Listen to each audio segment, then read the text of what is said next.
You know, Aaron, you're really making it hard to want to talk to you. Welcome to Behind the Sins, presented by CinemaSins.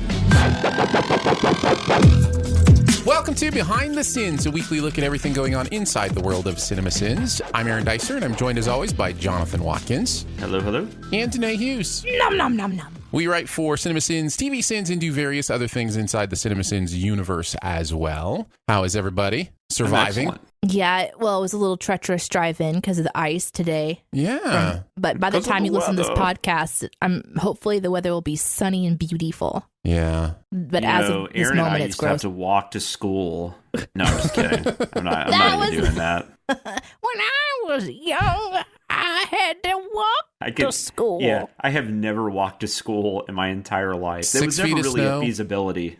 So- I did. I walked to school in 6 feet of snow, uphill both ways. It's all Did true. you really? Mm-hmm. Yep. Really? Yeah, of course. No, I really did walk to school in snow. Yeah. But for sure. uphill? Not both ways, but yes, one of the ways was uphill. I've never lived close enough to my school to walk to it. So I had a fence in our backyard. Cool. That Good story. congratulations. Thank You you. must have been rich.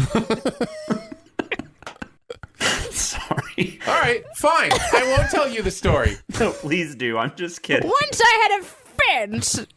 We had this a high fence, so it was probably, I'm guessing it was like an 8-foot fence. Oh, that makes you even more wealthy. So and Was it privacy? well, no, it was because the soccer fields for my school were right up against my backyard, and so it was supposed to separate in case like any of the soccer balls Right. got kicked that way. You lived or on whatever. campus.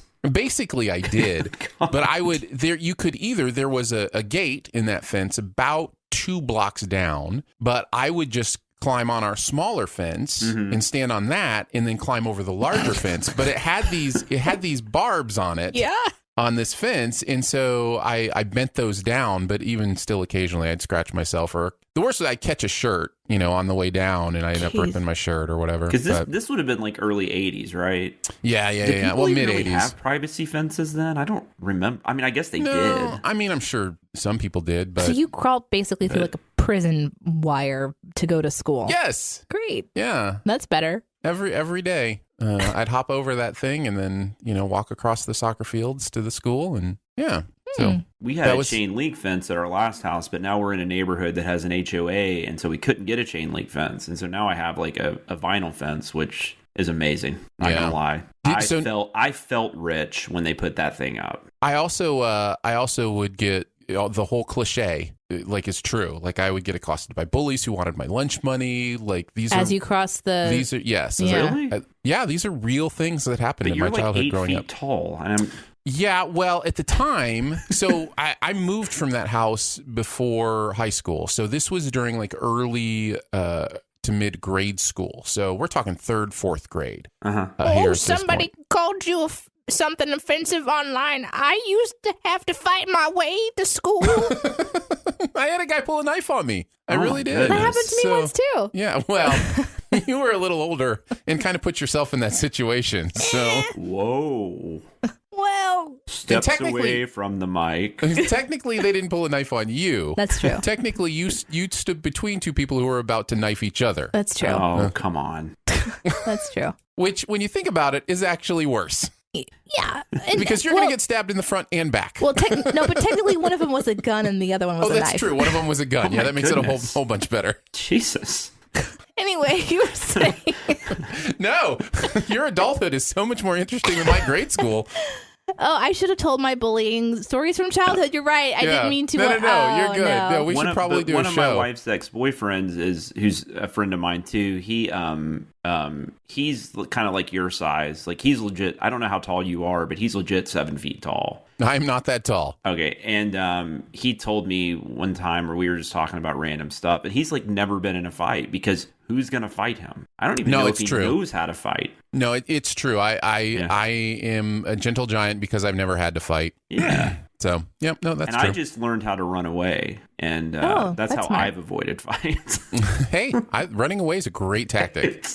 There's no I reason recommend to get in it. a fight. No, If you can avoid it. I totally agree. I will. Or Danae will step in the middle of it. I will and wait won't have to worry to about share it. my opinion on all fighting things until another show, another time. Maybe a mini pod someday. Maybe. You guys ready to get into it? Yeah. You mean like a fight? Yeah, let's do it. Here comes the SinSide Scoop. What's he building in there? Pay no attention to that man behind the curtain. This is a true story. We're going to take a look at the CinemaSin content from the week. I should say the Sins content from the week. CinemaSin? I may have accidentally. CinemaSin. Synonym. What is a synonym for cinnamon? Oh no, where's this show? Does it take CinemaSins to find a synonym for cinnamon? So, Star Wars Rebels. Yes. No, I'm just There kidding. you go. That is actually a good question, though. Let's go to Star Wars Rebels to kick things off. This was a Hughes Watkins script. Danae We and apparently are the Star Wars experts. Jonathan Oh, it's terrifying. doing the Star Wars experts on this. Did either of you watch this show? I didn't. No, I had never seen it. One of my best friends, though, is a huge Star Wars person, and as a lot of people are, and was really excited to hear we were doing this because he had been trying to get me to watch it for like a couple of years now. So I watched it. And by the way, I guess I should say this. It's really interesting how these things fall sometimes because honestly, we don't really take into account who has necessarily watched all of a series or not watched any of it, because for what we do, it can actually be a strength, if you haven't, because that's kind of the ignorance of the narrator too, is kind of emphasizing that. But I did watch Star Wars Rebels. It was okay. It's Clone Wars I thought was better as far as the Star Wars cartoons go. But what's interesting is they're canon. Like this stuff is actual legit canon in the Star Wars universe. So people really do take it seriously. well, yeah, because the when I didn't understand was it Solo where it was Solo where a character I thought was dead just showed up at the end. Right. And Barrett was telling me I asked my son about that. So that happened in episode 42 of Clone Wars. Yes, exactly. Just what the crap? Yeah. Yeah, there are some characters in Star Wars Rebels that have become a bigger part. In fact, I think one of them is going to be in the touched on in The Mandalorian soon. I recently heard a rumor of that. So it's kind of, if you're willing to go into this stuff, it can be interesting canonically. I really hope it's not Ezra because yeah. Well, I think the video made that clear. Nobody wants more Ezra. We did not enjoy Ezra. Well, it's funny apparently. because Danae and I had quite a few Ezra sins, and I was like, because Barrett was shadowing us, and Barrett had, like Aaron, Barrett had seen the show. He had watched it with his son, and anyways, sorry, but he actually said he was glad that we had so much Ezra stuff in there because I guess he didn't like him either. So I was like, okay, Yeah. cool. Yeah, he's a real bummer of a protagonist. Like he's just not fun to root for. But I wonder if he's exciting for a younger person. Possibly. Because it has that sort of you're the kid and then the adult's the bummer. And so we've talked about it before, you're watching through the eyes of a child. Maybe Ezra is somebody that you can kind of really relate to. I thought maybe he got better as the show went on. Who knows? Who knows? Yeah. This show reminded me of one of my most favorite shows growing up, which was Transformers Beast Wars, which is a really, not a lot of people, when I say that, know what the heck I'm talking about. But it reminded me of that because the narration was sort of chunky, kind of clunky looking, which is totally fine because that's just it's a style choice. But when Beast Wars was made, I don't know actually when it was made, but because I don't know if it correlates to whenever I watched it or not. Right. But I believe it was in the aughts. It was early animation, so it's clunky and chunky because it had to be, whereas this one is kind of more clunky and chunky because it chose to be, probably because it's easier, right? And takes far less time to render and to create. I didn't have a bad time watching this. I like Star Wars, the universe, but I'm not somebody who knows all the lore. I'm not a Star Trek. I like Star Trek, but I'm not a Trekkie where I understand the history and stuff. So Star Wars is very similar in that I don't know all of the details. And so when I send something like this, it makes me nervous because I don't want to get I want to do the fans, justice. I'm in the same boat with you. I've seen all the Star Wars movies and I've enjoyed them. I've enjoyed the ones most people enjoy. I haven't enjoyed the ones most people don't enjoy. But I was concerned about that. And I realized, though, no matter what we did, and I think the YouTube comments proved this, no matter what we did, I mean, people were just going to, have thoughts. Yeah. So, what? People have opinions on the internet? So would you say, Danae, that the Tolkien stuff is really kind of the only stuff you've really explored depth of world? But I wouldn't even say that I've explored depth of world because, I just read the books and watched the movies. I really loved, I think maybe I would say depth explored in the making of the movies. And I really got into that kind of thing. And then, of course, I've read The Lord of the Rings, but even that you haven't read like the Silmarillion. Exactly. Okay. Right. Yeah. And some people, I know enough to understand in conversation, but if you've got some like a fan coming in talking about like the different ages, right? You could talk about Tom Bombadil, but a little bit, but not like all the history before, which is probably wise because then I'll just get lost in it. I love. Are you excited for the TV series about the? I love early ones. Didn't know that was happening. Amazon is spending like hundreds of millions of dollars. I did. I knew that was happening. Yeah, that is exciting. Although they just lost their lead. Yeah, but I looked, but that was because of I think he had some prior commitments, and I guess that's what he said. Yeah, I don't know what was going on there. It was weird. Will Poulter or. But anytime you go into something that there's a lot of world building, it's exciting to me. You dig it. I dig it. Yeah. I appreciate it. Which is why you appreciated Alita Battle Angel more than most as well, because there's a lot of real interesting world building going on. Well, and you can handle world building a little differently in a TV show, and it can be a negative sometimes, but it can also, but if it's done well, it can be a huge positive, and that's why I think like The Mandalorian's working so well, and a lot of the Marvel shows work really well. Because there's just so much there to pull from. I will say that watching this was confusing to me. Let me tell you what happened. So we did the first and second episode, and for whatever reason, mine played the second episode first. Oops. So I start off with them in the ship, and it was Ezra and boxer shorts on her head person. You stole my favorite joke, but yeah. I didn't steal it. I wrote it. Thank you. But like, what's her name? I can't remember her name. Gosh, this is me. I should have looked it all up. Asaka, maybe? Anyway, so they're in the ship and they're about to go and tell the other people that that it was all like a trap. That's where I started. Nice. And so I was really, really confused. And then as I was rewinding, I was using this new kind of setup or whatever. And as I was rewinding, somehow I think like I touched the keyboard or I don't know what I did, but I turned it to French. And so as I'm watching, Ezra comes around the corner and starts to tell them like, it's a trap. And then like the bad guys show up. And just as the bad guys show up, they start speaking in French. And I thought this was a purposeful choice. And I was, oh my God. I was so surprised that there wasn't any subtitles because I was like, this is so confusing. I watched 3 minutes of everything in like this French immersion.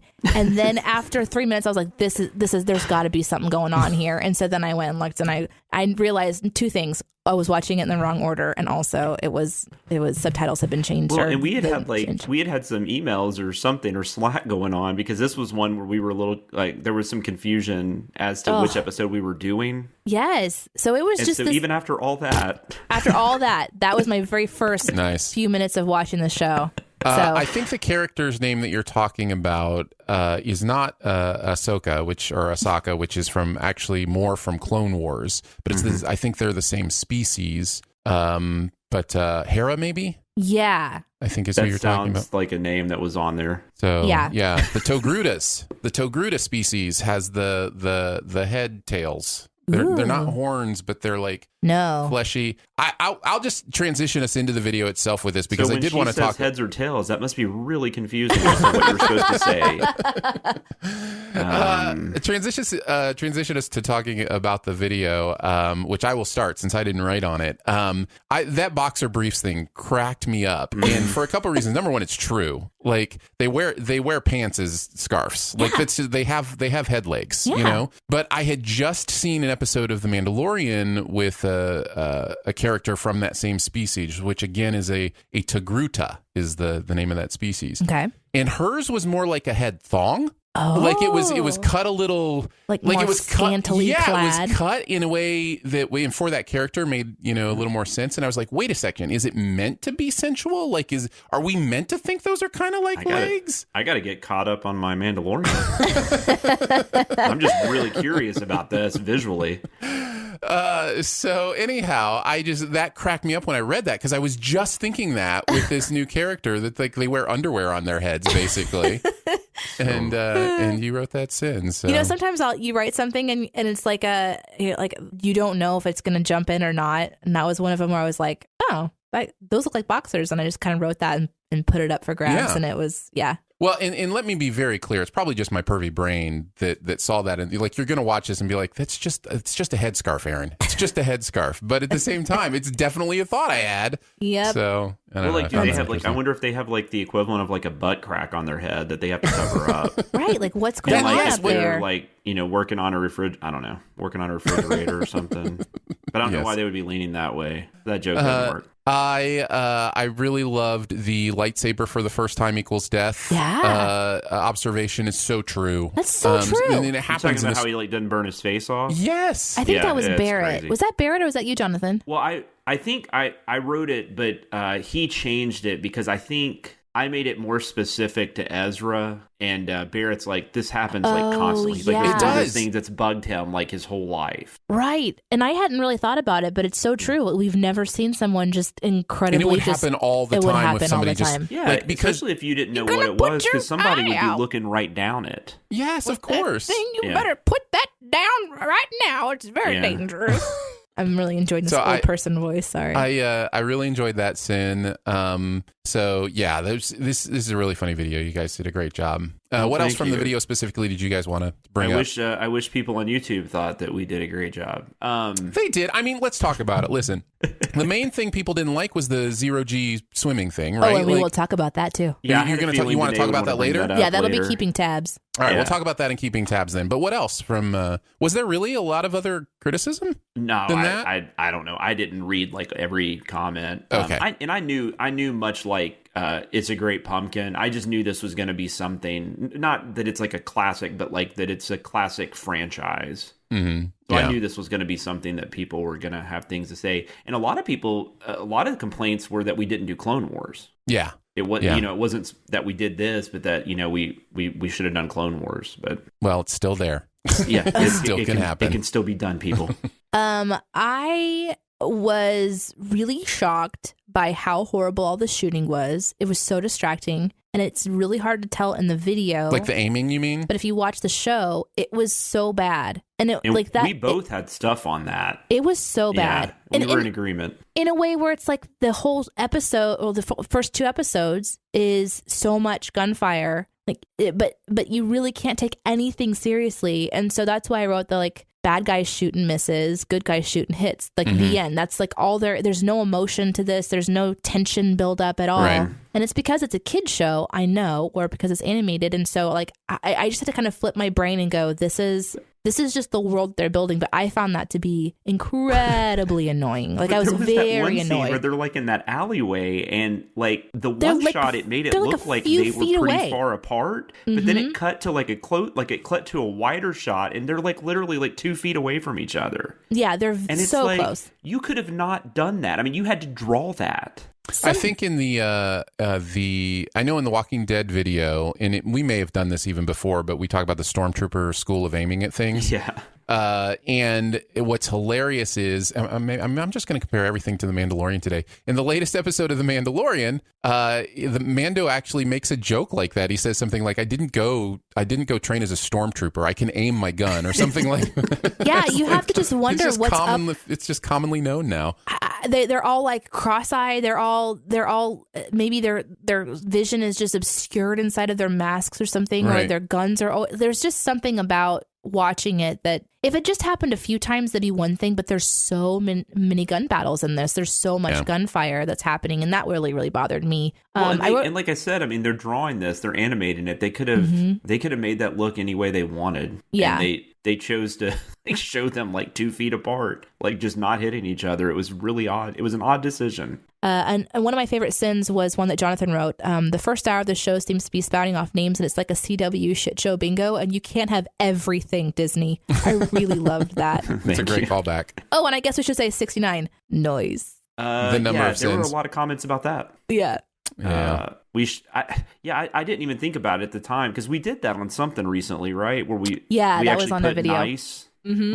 Yeah. Maybe we should have done that again. Oh well. No. Nah. One we thing don't about wanna, it, we don't the have one to thing do it I every wanted time. to point out though was, and maybe it was just because we had just done Aladdin, but oh my god, it felt like that first 30 minutes they just stole half of that from Aladdin. Yeah, it did have very much of an Aladdin feel. Oh my, because Ezra, I mean, even like the things he's stealing and like the way he moves. Yeah, when he jumps up onto the roof and all that. Yeah, and there were a couple people that were like, "Oh, I'm not the only one that thought that." I also just remembered that I have one of my favorite outtakes of all time in this one, which is using Spaceballs, the jam. I was really proud of that. Yeah, one. that one let it off. That was we great. both had both had Spaceballs outtakes, of course. I mean, Yeah, actually, how could you not? That's a good way to transition to the next one because that Spaceballs jam outtake actually led the Rick and Morty. The Rick and Morty for last week, which was Interdimensional Cable 2.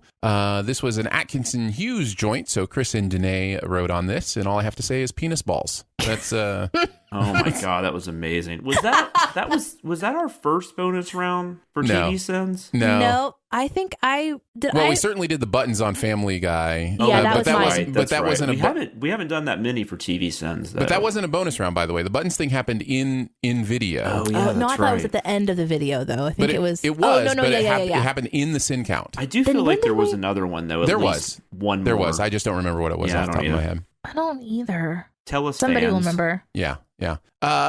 We've said a lot about Rick and Morty. I will say, as far as this episode goes, it's actually an episode of Rick and Morty that I feel kind of goes too far. It's weird to say that. What I mean when I say that is, I just stopped enjoying it because I was like, I'm kind of done with the randomness on this one. I want something a little more solid to put my feet into. Having said that, it is hilarious. There are moments of it that are very funny. Really funny moments in it.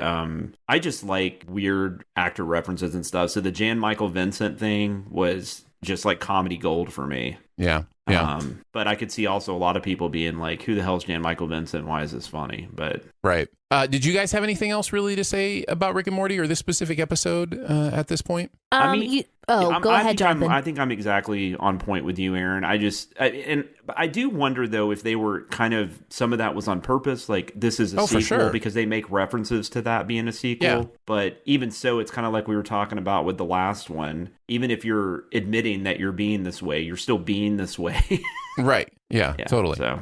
It was interesting for me because I didn't send the first Ricksty. Was it Ricksty minutes? Mm-hmm. That was. But Chris had said that this one was really difficult for him because he did them back to back, and so he kind of felt like it was sort of like a repeat. Maybe that's part of what it was for me too, because I just send Ricksty minutes and I'm watching this going, this is just, it's just more of the same silly stuff. Yeah. Which fine. I mean, that's why you watch the show. It's, Well, and to him, it felt like it wasn't as funny as the first one. I agree. And for me, I didn't watch the first one. I send this one. And so it had that. And then I watched the video with you guys, and so I'm like, oh yeah, there's the similarity. And I had forgotten that there were even two of them. So it was interesting. I didn't enjoy it as much sending wise because this isn't it's not like a show where there's a beginning, middle, and end. It's got all these like little components to it. It was okay. I didn't have a horrible time with it or anything. Yeah. Chris said that the personal space one, he absolutely hated it. He said that the fans love the personal space ones, and now whenever he hears the phrase, he thinks of that particular skit. It actually ended up being an outtake in Lion King, but the one thing, can I say that? Yeah, because we did Lion King like we gosh. We're talking about it this week, so. Guys, it's weird. It's weird. I'm in this weird space of not knowing what's coming out now or later. It ended up being an outtake in Lion King, which we'll talk about here in a second. But the one thing I did love about it was seeing the alien cheering on the guy as he went down the list of things that people needed, although it started a little bit late. Yeah. I laughed so hard at that part, which I haven't laughed a whole bunch, but that part with that little happy, cheery Yeah. because I thought the whole thing was pretty ridiculous, but that little alien made me so happy. Yeah. But then for us, I think the biggest part of it was the bonus round stuff. So the interesting thing about the bonus round, How did that all come to be? Chris wrote every part where the penis was happening, Uh-huh. and when I was watching it, I actually wrote a bonus round of all of the different aliens that had balls on their face somewhere. Because there are so many aliens that just have balls on them somewhere, like they just Totally. In fact, I'm going to talk more about that in Keeping Tabs. Okay, great. So my script contained a bonus round of going through and then like an arrow going ping, ping, ping to all the different ball faces. Mm-hmm. And then his script had a bonus round too. So it was just this really funny thing. So there was one of the aliens says balls at one point in time. And so I just recommended that we use the word balls and then of course keep the penises because that was just so funny because they say it so much. And that's how the bonus round kind of merged into what it is. Amazing. I was really curious because sometimes, Made In will add those little flourishes because they're really good at doing that too. And I think they have fun doing the bonus rounds. Yeah. I was curious how that all came together because that was perfect. That's really funny that both of you had bonus rounds. I know. It was really, really surprising and really fun too, especially when you were watching the edit for the first time. Mm-hmm. That first time you're watching the edit put together and then you see the bonus round and it's just penis and balls. I was laughing. Everyone was having a pretty good time with that one. So I was really, really proud of that one. I do have a couple of things that were from the comments that I just wanted to address real quick. Like, sure, go for it. Apparently, the guy in the wheelchair is not Shrimply Pibbles. Right. I saw that. But there was an entire conversation about how it is Shrimply Pibbles and how it's not Shrimply Pibbles. And apparently it really isn't. Mm-hmm. But that's very confusing. I know that I like Fruity Pebbles. I think Fruity Pebbles are delicious. That is exactly what I kept thinking about when they said that. You guys.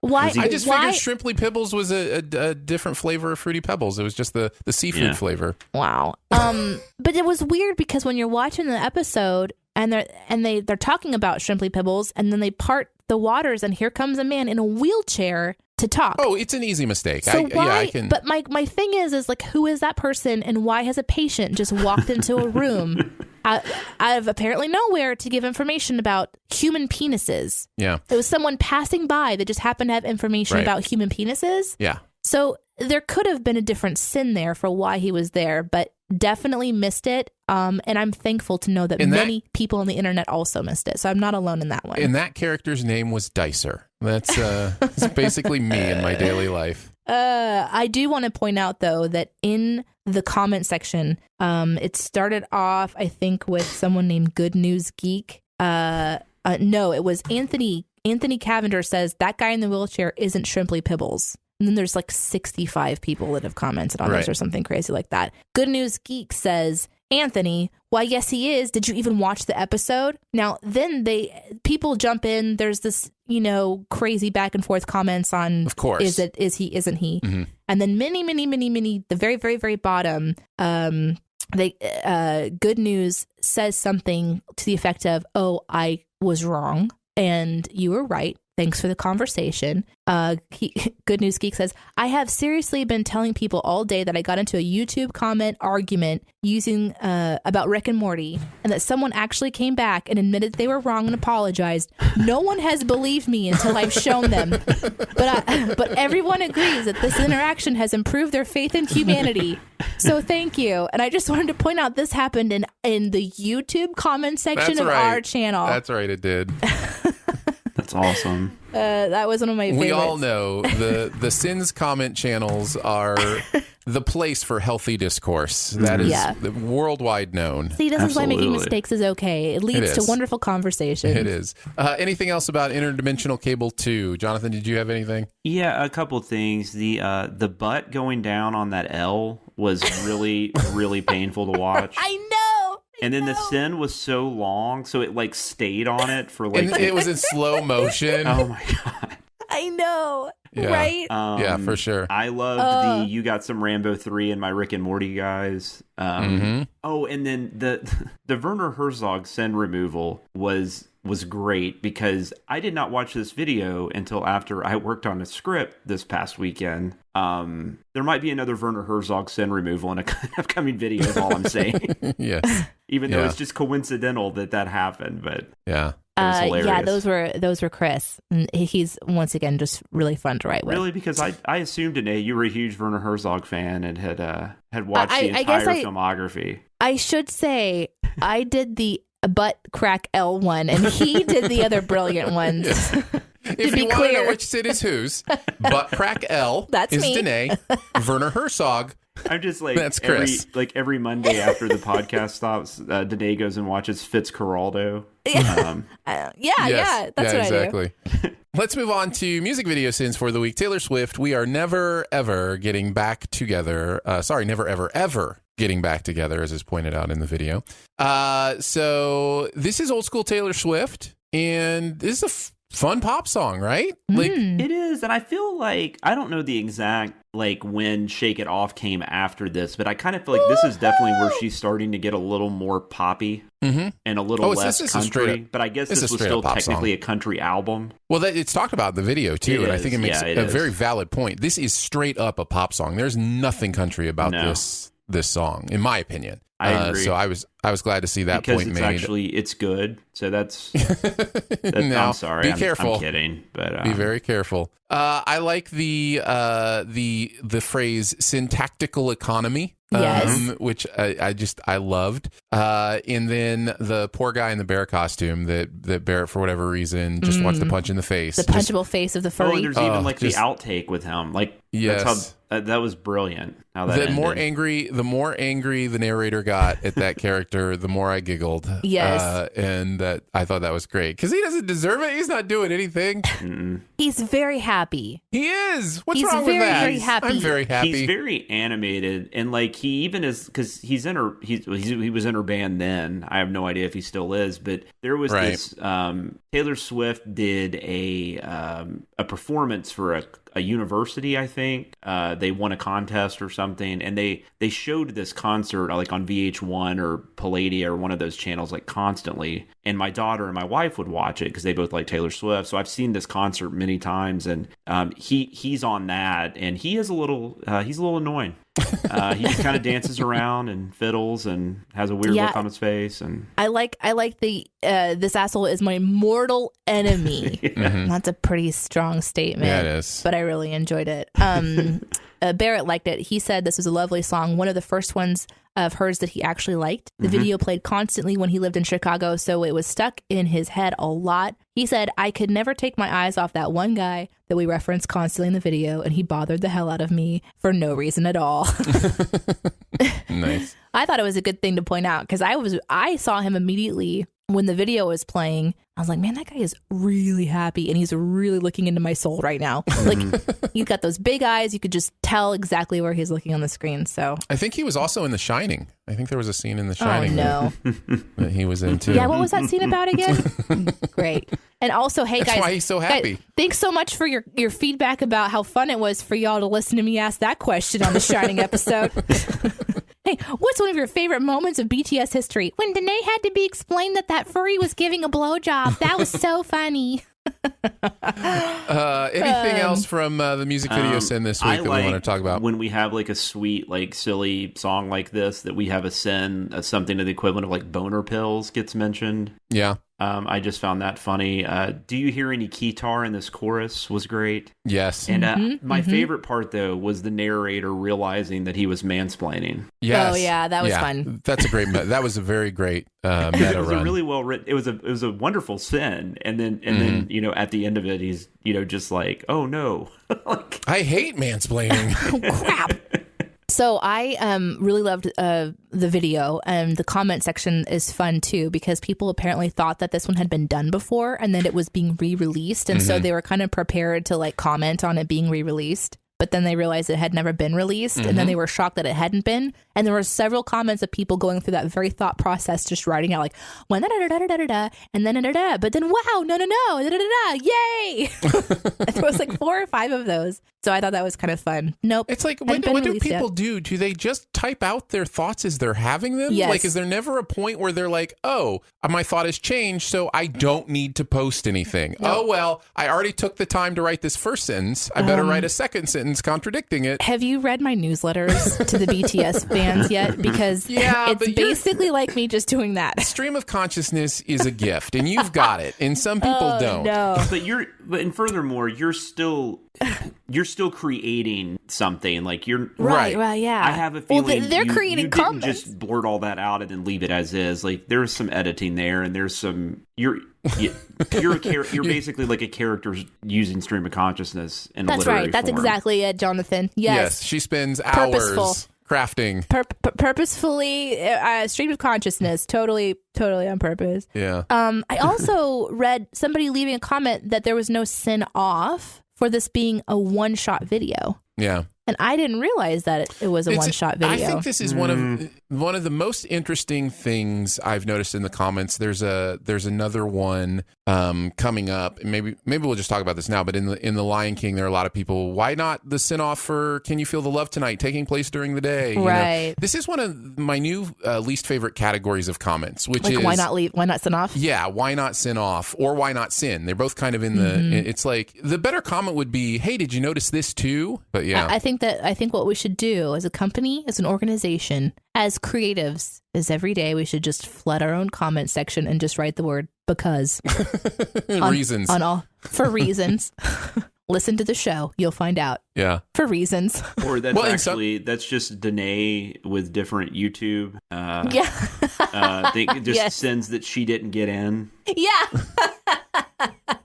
Exactly. Although if we're transitioning to Lion King, I did not write on it. That was Atkinson Scott. Yeah, totally. Let's go ahead and do that. Let's transition into the CinemaSins stuff for the week. We will start with Lion King 2019. This was the OG's Atkinson Scott script. This is Chris and Jeremy putting this together. I think this had to be Chris and Jeremy. I don't know how I'm going to do this, but I have comments from both Jeremy and Chris about this. Well, why don't we just start there? Why don't you make it like they're having a conversation with each other? Listen, they're going to say... Give one of the scripts to Aaron. They're going to say everything, that they're going to say a lot of the things that we were going to say anyway. So, and then we can just continue on. So what did they have to say? We'll start with Jeremy. I can't wait. All right, here we go. I hated this movie. I figured that's where we'd start. Let me tell you, I personally appreciate these words. I say this a lot, and I get flack for it. So he says, I hated this movie. I hated this movie like no other in recent memory. We sinned the movie for basically being a shot-for-shot remake like Van Sant's Psycho, because it is. This movie can literally eat my ass. We'll see if that can be arranged, Jeremy. Yeah. You know what's interesting about that Van Sant Psycho, though, is I'm not one of them, but I have noticed that there has been a decent amount of people coming out of the woodwork singing that movie's praises. Interesting. Yeah, I haven't seen that. Have you ever seen it? I've seen the movie. You've seen the Van Sant remake? Yeah. Okay. You didn't? Yeah. Did you like it? I mean, it is what it is. Like I don't know. No. Yeah, I'm kind of in that same boat, but no, it's apparently a lot of people are coming out being like, I don't know. It got a Blu-ray release a couple years ago, so I think that kind of fascinating brought the conversation back. He talked about how people who make up original stories and ideas, care that this is kind of one of more of those just a remake for money kind of a feel to it. It's kind of what we talked about last week, and I think I stated his opinion pretty well, which is that it's from a creator's perspective. This can be very, very frustrating. Chris said Lion King was joyless experience. The original movie was 90 minutes. This was 2 hours for no reason. However, when you're in that joyless territory, you can end up writing some pretty good things, which is funny for me to hear him say.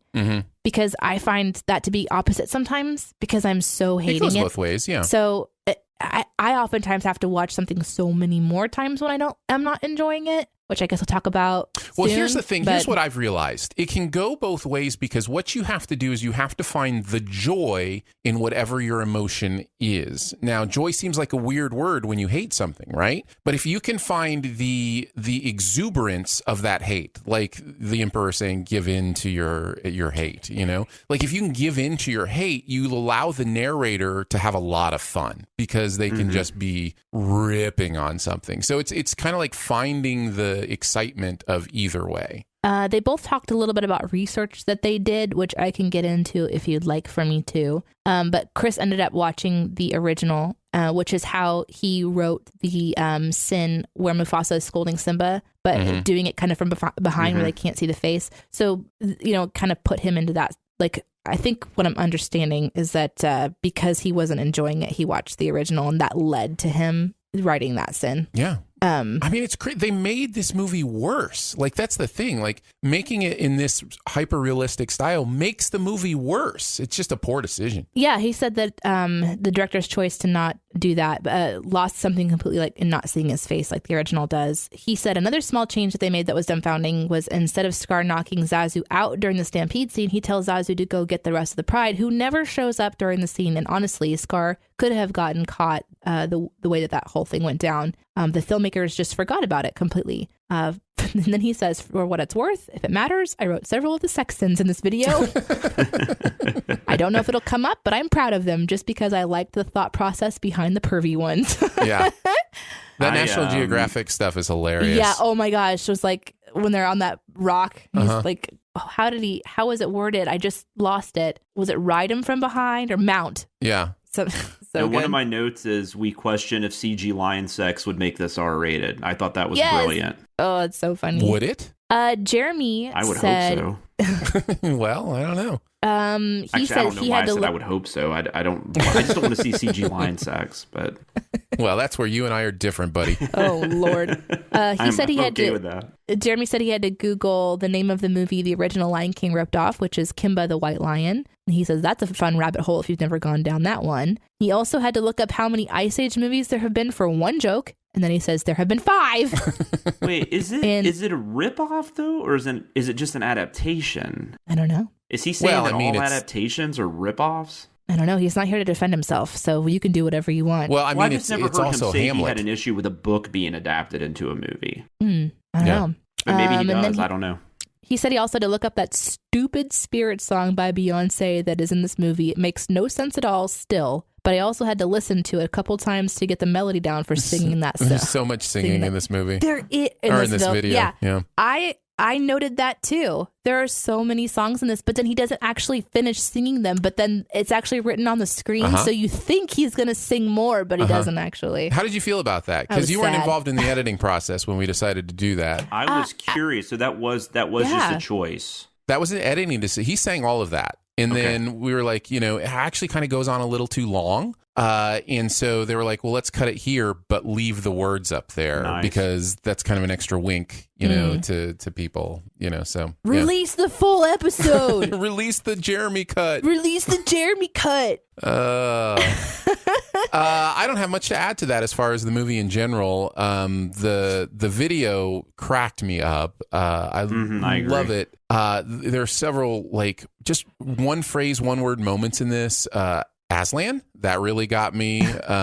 Uncles, just one of the darkest sins I've ever. Yeah, oh God, right. But it works because it's perfect. Leonard was great, and then Thanks Jesus was the other one where I don't know. I thought this was really well done. I like, by the way, tippy top of the sand dune. I don't know why, but that had me in laughing.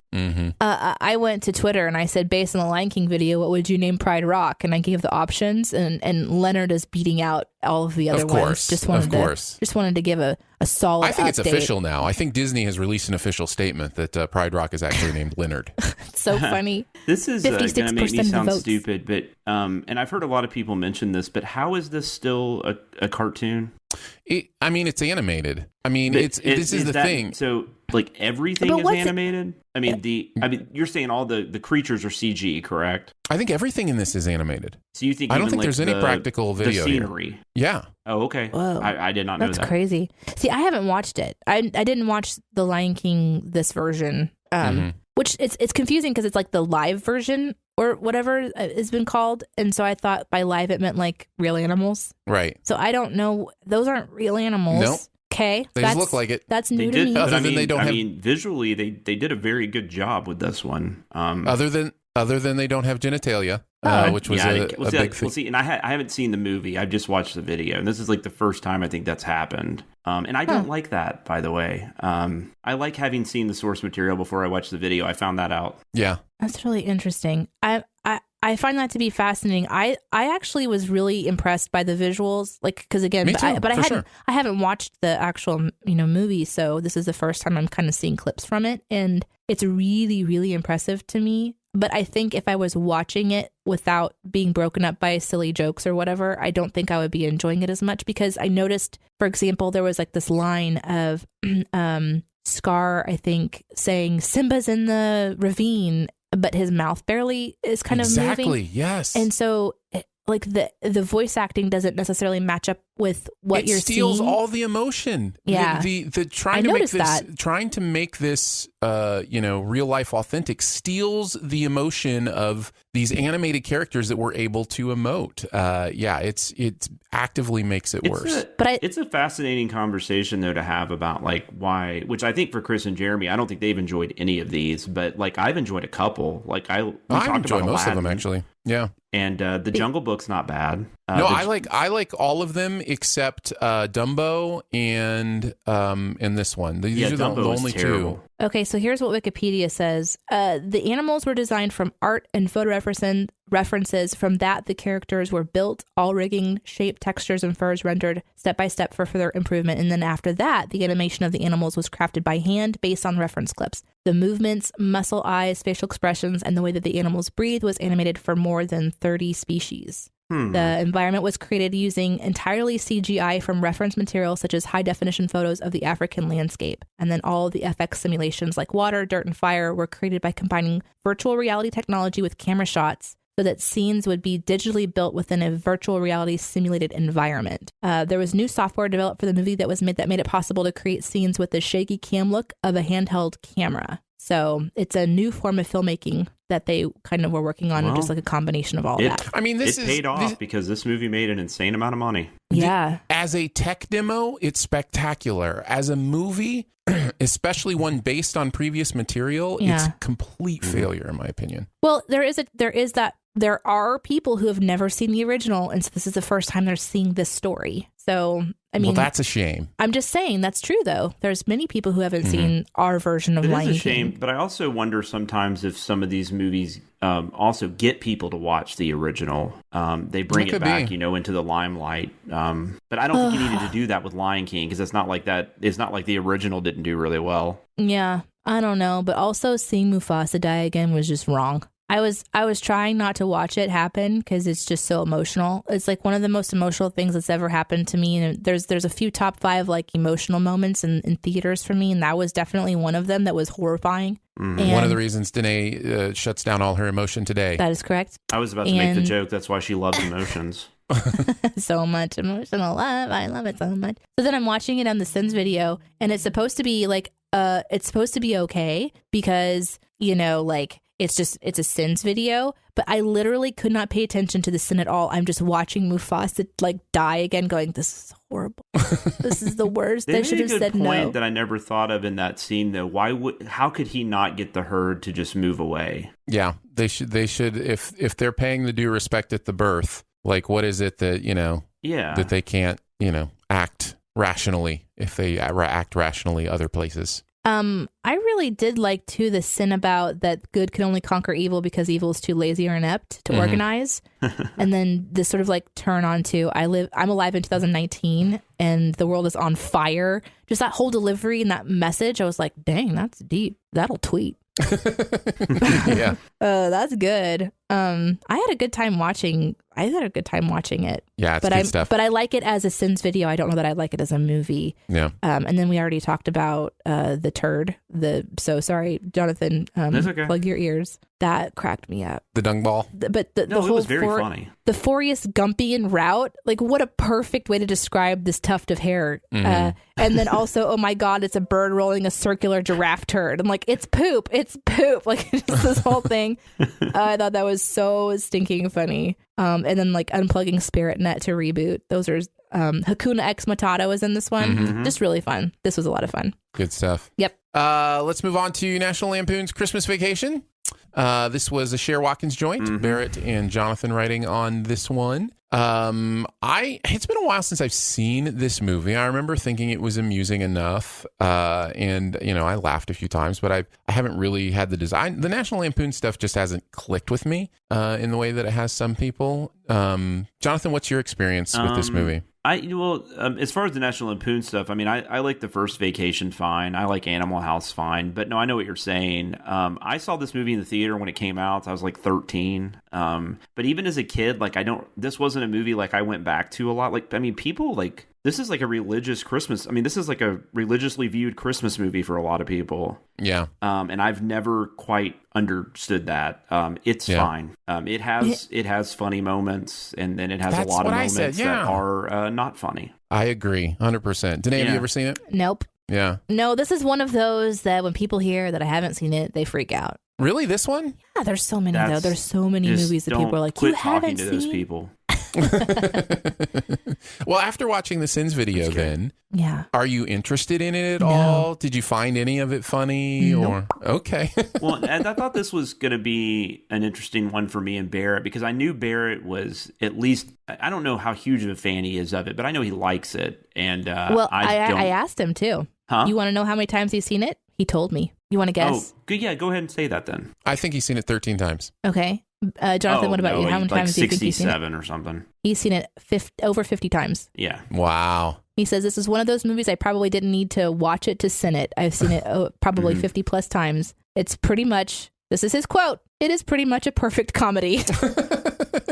Well, yep. It's not the first time Barrett and I have disagreed on movies. Oh, yeah. But yeah, no, so I'm definitely not anywhere near that level. So I even, in case he didn't remember, like when I sent him the script, I was even like, keep in mind, I just don't really like this as much as most people. So, do whatever you got to do. But he kept a lot of my stuff in. And actually, we agreed on a few things, like the Randy Quaid stuff. Yeah. We were both of the agreement that the movie kind of stops in its tracks whenever he's delivering his dialogue, and which is interesting because most people that love this movie, that's a big reason why they love it. The shitter is full. I mean, I hear people say that constantly. Yeah. That's like a huge, and it's just, I don't get why that's funny. But it's I'm too glad real that in it my is house for other people. It's just too real.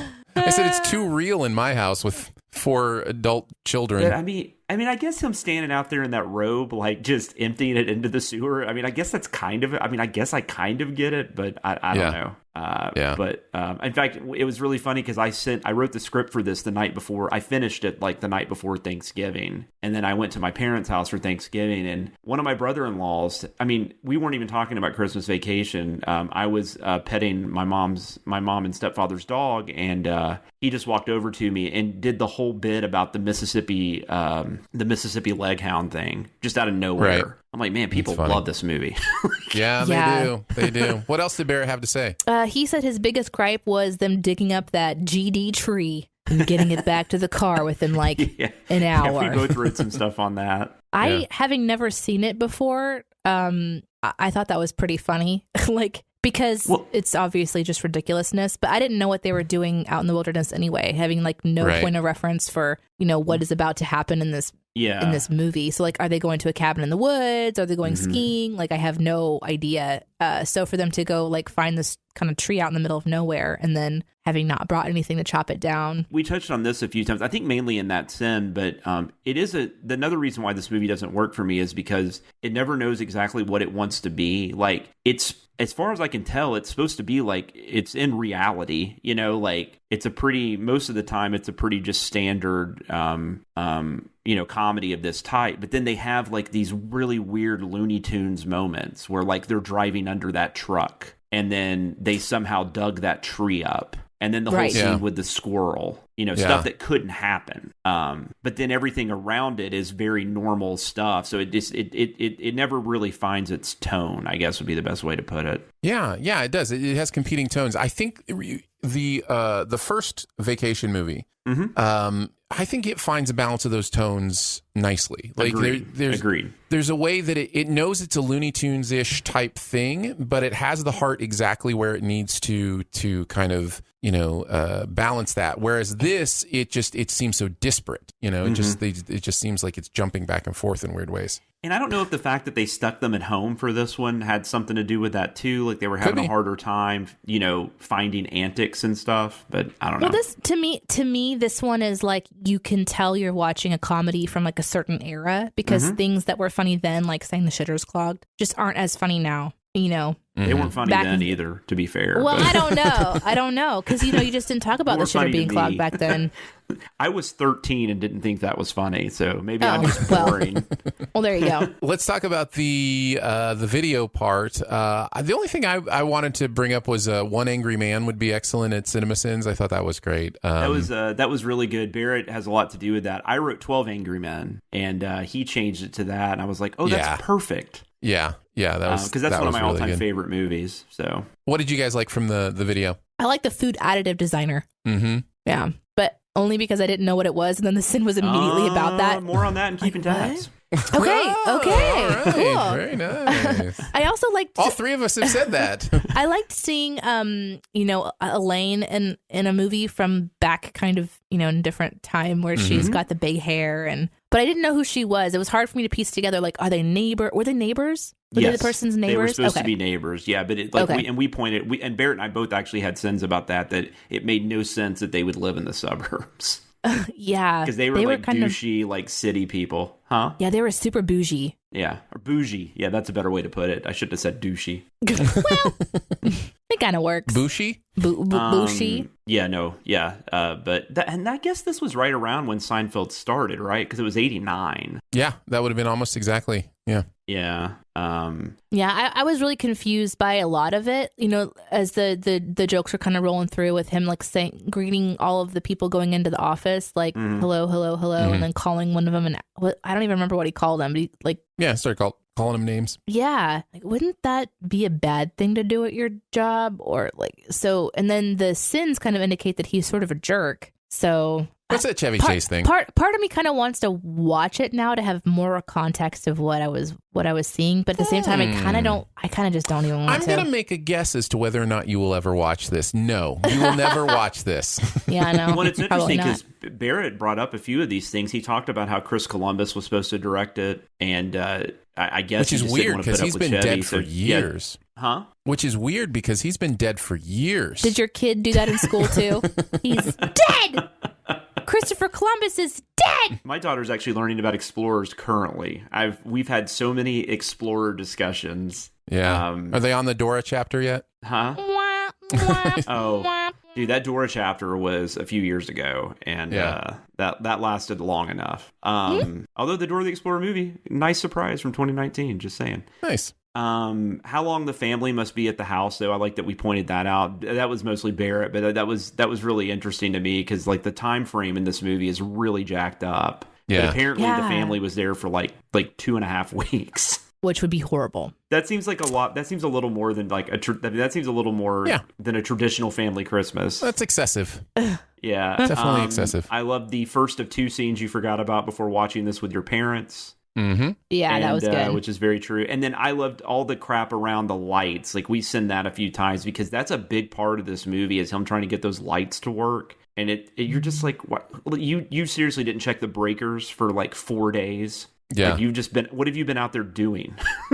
Man, when I see any power outlet that has all the different plugs plugged into it, I get so nervous but it's because I have been in houses before where I've seen that before. Yeah. My wife is really scary. big on she wants to be able to just plug something in wherever she is. So when we had this house built, that was one of the we had to pay extra because like you have like an allowance of plugs. And she went over that quite a bit. We have like so many outlets in this house. But I can appreciate that. Oh, it's awesome. You know, I could have saved you some money. I know a place that sells those. Oh no, I have a bad feeling about this, Jonathan. I do too.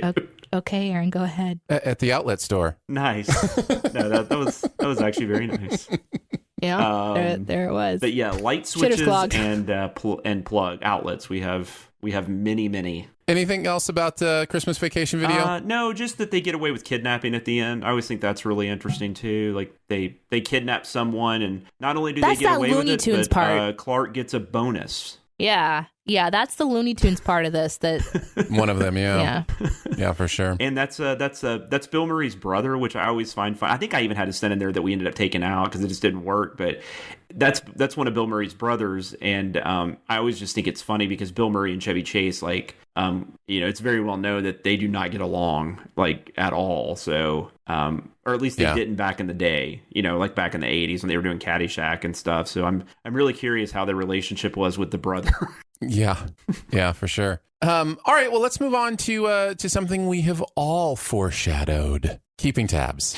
The internet is a communications tool used the world over where people can come together to bitch about movies and share pornography with one another. Oh, jeez. This is the most public yet of my many humiliations. Can I actually do a second one? Because I actually looked up synonyms for cinnamon. Yes, you start. No. Two. Do it. Break the rules. No, my notes clearly say one. Doesn't matter. Story. Doesn't matter. From each of us from putting together last week. Actually, your notes also say, "Hey, Danae, cool, I don't think there's ever been a keeping tabs during the recording of the show." Good point. Should let him do it. I think I will. I will cede mine to Jonathan because I didn't write on anything this week, so I don't really have a lot of stories. I was just going to mention the interdimensional cable one when we were in the process of posting that. We were trying to figure out what we needed to blur to not get dinged for like ad suitability, that kind of thing. The plumbus. So there are so many things in this You talk about aliens who have genitalia on their face. You talk about, the plumbus that looks like a penis. You talk about the yogurt dispensers that look like buttholes. Like there's sphincters galore. This show, I've said this from the beginning. There's one of the very first things that they do in the pilot. They pull this testicle fruit from this tree, and it looks like testicles, and then part of the tree looks like a vagina, and then it's just like they very purposefully have very genitalia shaped things in their episodes. So it's always interesting to me to like, what do you blur and what don't you blur? Should we just blur the entire screen for the entire video? Because well, but did you notice that the plumbus was blurred in one part and not another? Yes, I did. Oh, was that on purpose? No. Oh, okay. No, okay, it was just missed, and so it's because what's funny is that I didn't even notice that it was blurred in the editing process. I totally missed it. I totally missed it. At first, it wasn't. Then it was dinged. So then it was. Oh, then it was undinged. So then we released it, and then because it wasn't at the end, it got dinged again. Oh my god. So yeah. So it's the what a journey. Yeah. Oh, thanks, Rick and Morty. Also, plumbus. So, anyways, I just thought I'd mention that. But go ahead, Jonathan. Tell us, what did you find for cinnamon synonyms? Oh, yeah, in the CinemaSins. A lot actually. Amber. We have amber? beige. Oh, we're talking the color cinnamon now. Yeah. I guess so. Well, here, let's see if I can find. So there's cocoa. No. You're right though. In Sopranos, it was cinnamon on cinnamon on cinnamon. I think is how the sin was originally written. So they have, but cocoa is on there. Although I don't know how that's a synonym. You're your Max friend. Cocoa is not a synonym for cinnamon. I don't think this is like. I hope people don't actually use the internet to look up synonyms because this isn't right. They have coffee. No, I think they're going more with like the idea that cinnamon's similarness is like spices in general. This was an awful idea. So let's go to what I actually looked up. There you go. That is our cinnamon sin. Is there's no synonyms for synonyms? That was a mistake. But before we move on from synonyms, can I tell you something super fast? Sure. Okay, so some of the people in Discord are putting together a Dungeons and Dragons one shot. And I think there's 2 spots that are left open on it. And so if you're interested, I mean, you can message me and I can get, but that's not the point. The point is that it's happening in the city of Sin, Cin. And so I named my character Cinnamon. Her name is Cinnamon Sticks because her hair is red and dready and looks like cinnamon sticks. Nice. And she's a barbarian. That's cool. She just attacks people with an axe. I'm very excited about it. I do not expect this character to last through the entire one shot, which is, by the way, just means that you're playing one time. It's just like a once and done game. It's not like a whole campaign or whatever. So I don't think she's going to live very long, but I'm real excited about Cinnamon. Restraint is not her strength. Well, I mean, she's going to be doing something she's never done before, and I don't expect her to survive. Axe faces first, axe questions later. Ooh, gotta write that down. Okay, go ahead, Jonathan. So I did, and we ended up writing a sin for Christmas Vacation about the food additive designer. It was something along the lines of, I just spent like however long of a time Googling food additive designer, and I can't get that minute and a half of my life back or whatever. Right. And I actually spent more time than that. But yeah, I was just like, when I heard that, it was just one of those weird things where I'm like, what the hell is that? Best I can figure out, it doesn't exist. Additives, there's not really people designing like new additives. Like additives have pretty much been the same. I could be saying this somewhat incorrectly. Like I'm sure there are people that approve like what goes in product and stuff like that. Oh, sure. There are chemical engineers who work for restaurants and food companies that are designing new ideas of taste all the time, but you wouldn't call them additives necessarily. You'd call them recipes. I couldn't find that specific job title, the food additive designer, which makes me really confused as to why they even made him that. But well, it's probably like Subway, like sandwich artist. Like it's not a thing, but it is a thing. Yeah, you know what I mean. But yeah, I mean, I was just, and then I just got on a tangent where I was just looking up different additives, and I learned that additives actually, while they are added for like texture and stuff, and color, there are actually quite a few that are added for nutrients, which I did not know that.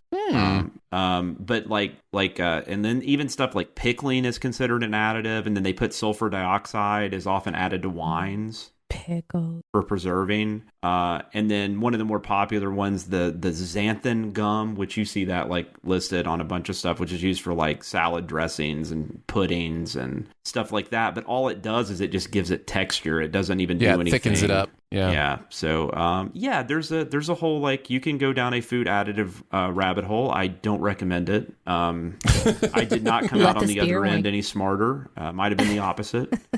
And I don't know what to eat now. So there you go. Well, I felt like I came out smarter on my keeping tabs. Go but for then it. After the comments, I feel like I'm dumber. So I'm confused in general. But I wrote the sin in Star Wars Rebels about swimming in zero G. Yeah. And then I called him an idiot, which I thought it was pretty hands-on. Like I thought it was pretty obvious, not only the things that you just generally know from pop culture or you know from the world in general, or even just from classes that you've taken, but I did look it up, and I do have articles that like totally support that if you are in zero gravity, that if you make a swimming motion, you're not pushing against anything. And then the comments said that you're pushing against air. Yeah. So I went back and I found one of them. This says, according to this one, in space, there's no apparent gravity. You push off of a spacecraft, it pushes back on you. Right. And no air resistance to slow you down. Well, that's in a vacuum. There technically is air resistance in space. Well, that's not what this was saying. You will exhaust yourself and go nowhere. This is part of the experiment for NASA during the Gemini program, which was how to train astronauts to use the EVAs. And like it goes in this whole thing. And then another person's comment on a discussion about my search, which was, would swimming action propel you forward in zero gravity, was another comment about you can't go anywhere. There's no mass to push against, so you can't swim forward.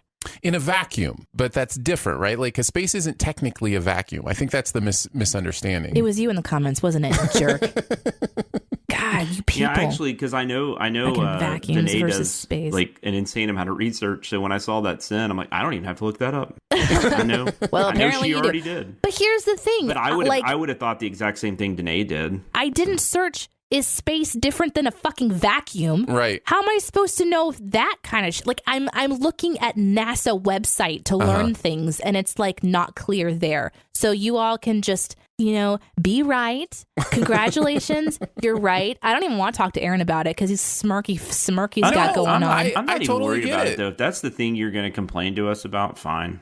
But you're probably right. I didn't want to do any more research because all of the rage, it's just like, whatever. Obviously, all of you people are correct. Congratulations. I did my job. I did research. It didn't go well.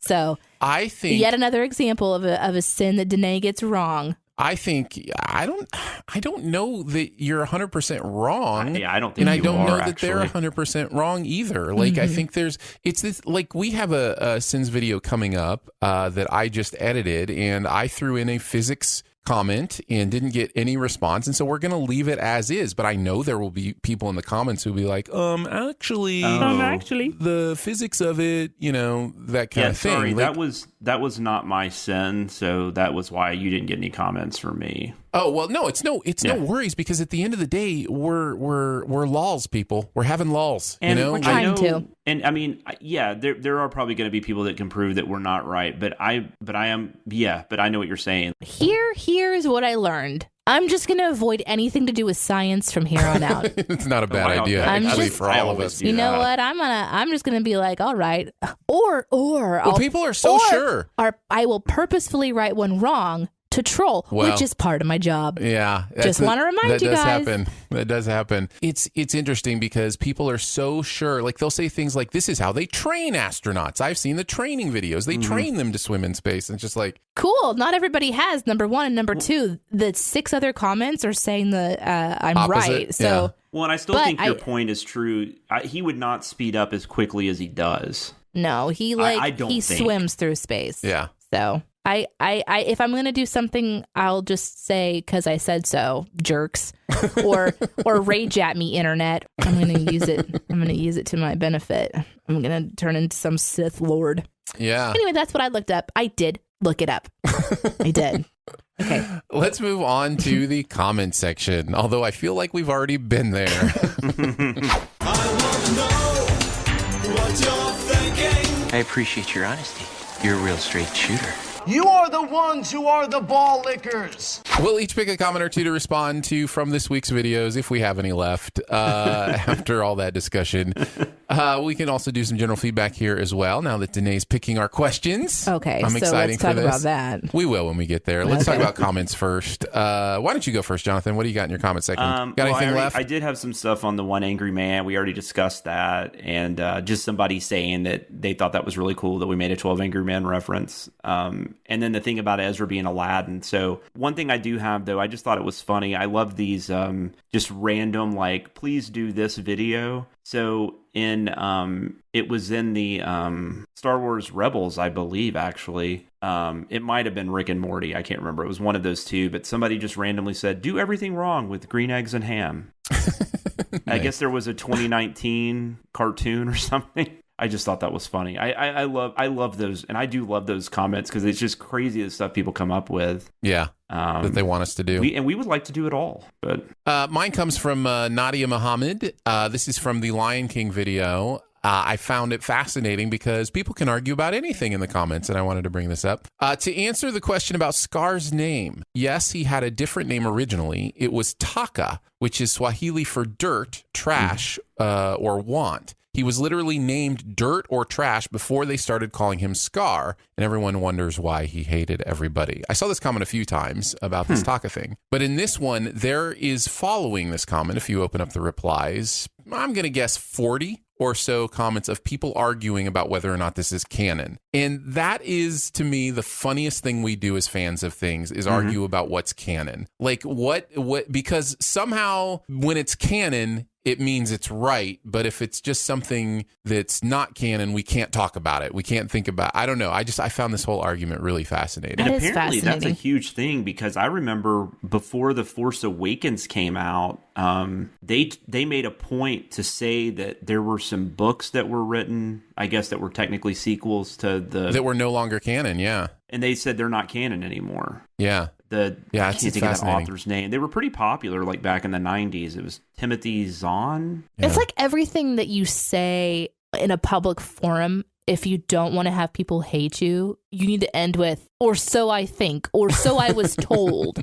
Maybe I'm wrong, but da-da-da-da-da. So to give yourself some kind of I'm a human being. It'd be nice if we could just start there, right? Like if everybody could just assume that. It would be nice, but just understand when I say something that I think I know, I get that I'm human and I could be wrong. I'm just telling you. Everybody is like that, though. I know. A lot of people speak as if they are. But don't you think it'd be nice to start from giving people that credit, just to be like, yeah. That's why I don't get super enraged whenever I read comments. Is because I usually start there. Yeah. I already did my comments during the show. Okay. Well, Danae, lead us into our question for the week. Okay, so which is your segment now. It's apparently my segment now. You guys might be really excited about that. However, let me tell you how complicated it is. I sent several. Let's see. I think 6 or 7 options of different questions and comments and feedback that we could do in this position, and every one of them was rejected. So I don't know that it's a good idea that I'm doing this after all, Aaron. After all the crap you've given me over this last week. Let me ask you a question. Mm-hmm. How many of the questions did I send to you for, like, hey, is this a good one? Is this approve this one? How many? What are you talking about? When you were in charge? Yeah, when I was in charge. You've worked here longer, dude. You freaking kidding me? I'm new. And every single one that I sent you guys, we can't talk about that. We can't talk. Like every single one. So this whole Danae, can you do this part? Obviously, you're going to be the better one, blah, blah, blah. I think is just, I truly believe just a bunch of crap. No, I think this that's already off to a great start. I love this. Yeah, I love that I've spent so much time thinking about this and then none of it worked until last second. Thank God for Tyler on Twitter, because 21 minutes before starting recording this show, he sends in a tweet, and this is why we have something to ask today. Now, I got to say, I do take a little issue with that. There are plenty of questions in the email that inbox. You just gave me access to yesterday at 9 p.m. All right, fair enough. All right. Now, listen, the rage of this segment is probably over. It'll get easier. I just wanted to be honest with you guys and process with you. So, okay, here we go. Here's a question from Twitter at CinemaSins BTS if you need to tweet or want to tweet. Question. What, in light of Christmas Vacation video, what is one of your favorite quotes from a Christmas movie you use all year round? At least once a month, somebody in my family says, "And why is the carpet all wet, Todd?" I don't know, Margot. So that's the question we're going with today. I actually, when I first quickly read this, because again, it all happened last second, I sent it on to Barrett because I thought that it was specifically about Christmas Vacation at first, which Aaron helped me realize that wasn't true. This is about any Christmas video. Yeah. But Barrett said that one of the quotes he does is "little full, lot of sap, and bend over and I'll show you." Mm-hmm. Now, good to know, Barrett. Having never watched this, good to know you use that in your life year round. Having never watched this video and those weren't in, I'm like, I have no idea what that means. So that's exciting. But he also said that the noise that Clark makes while eating the dry turkey, I guess they do that regularly. So that's kind of fun. I have so many of these. I do too. And I didn't realize it until you asked this question, how many of the quotes that I've taken with me are from Christmas movies. And I think the reason is because we watch Christmas movies every year, right? So it's one of those things that those quotes are going to be, kind of more in my brain. The tad bit nipply, I've used with my wife many times when it's cold and there are indications that it's cold. I like how you're dancing around the word nipple. I'm not dancing around the word nipple. Oh, okay. Why was I dancing? Because you're it's kind of like when it's cold out and it's evident and it's kind of showing and maybe there's some peaks there. I mean it's kind of around the the middle of the chest, but it's only because it's cold. That's kind of what it sounds like you're going for. Well, the Chevy Chase character is dancing around it though, so if you're I don't even know what movie it's from. Quoting that. Oh, yeah, now it makes sense. That is from Christmas Vacation. It is. But other than that, I have "You're Gonna Shoot Your Eye Out, Kid" is probably one I've used in real Christmas life. Story, yeah. I didn't realize that till I looked this up. "Goodbye, Buddy" from Elf. I will say that to people when we're leaving. They'll be like, bye, buddy. Hope you find your mom. I don't know, whatever reason that one. Your dad? Whatever, yeah, your dad. Your parental unit.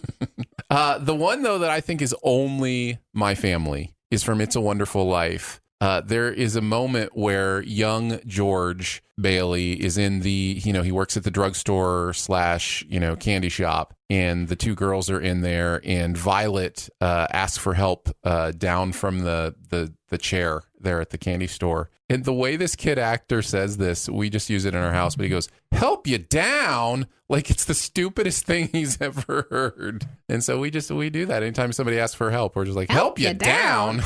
Do it yourself.